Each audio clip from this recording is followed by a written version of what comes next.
at Devil's Point today, Phil? Well, if you remember the last time, we talked about the inner town wall and the outer forts that defended Plymouth from the north.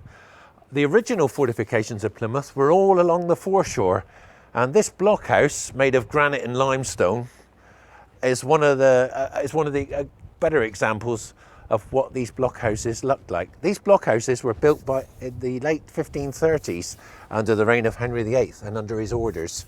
And they were placed along the coast to defend the rivers coming into Plymouth and the area to the west of us, on Stonehouse Creek. And they went straight up to Fisher's Nose upon the Barbican. There are a few examples left. There's one at Firestone Bay known as the Artillery Tower. There's this one at Devil's Point. It was then known as Kreml's Point. And there's the one at Fisher's Nose. And there's also the tower that was built at Henry VIII's time, just by the Corinthian Yacht Club. You can still see that. So that's another good example. These are all the same, similar style, so they're a similar date. Before these were built, there were a number of bulwarks on the Hoe foreshore, just small blocks of stone that protected the town from raids from the French and the Spanish.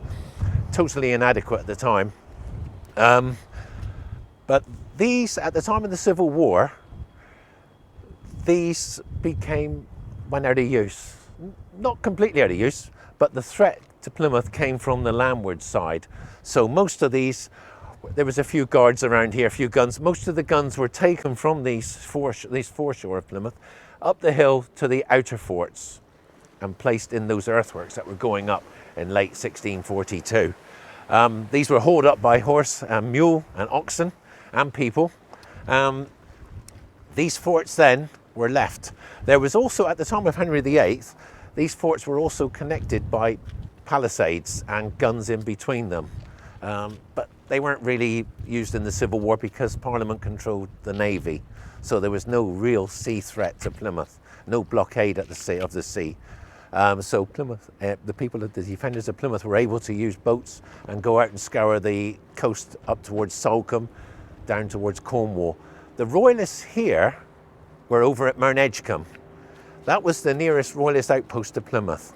It was too far away from Saltash, where the main Royalist forces were be stationed.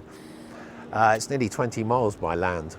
So Plymouth people were able to, soldiers in the early days of the Civil War, in late 1642, were able to raid across towards Mernedgecombe from Stonehouse, land on the beach between Mernedgecombe and Millbrook, and take sheep, steal, rob, and then come back before the Royalists at Saltash could come along and reinforce the garrison at Mernedgecombe.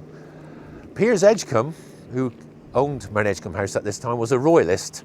Now, over to the right opposite, Mount Wise House stood, where the mast now stands. Mount Wise House stood there, built by Sir Thomas Wise.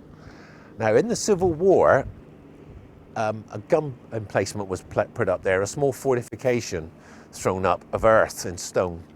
And during the war, I believe there was several bombardments of the fort from this side of the river because the house was badly damaged during the Civil War, or it could have been done by parliamentarians themselves.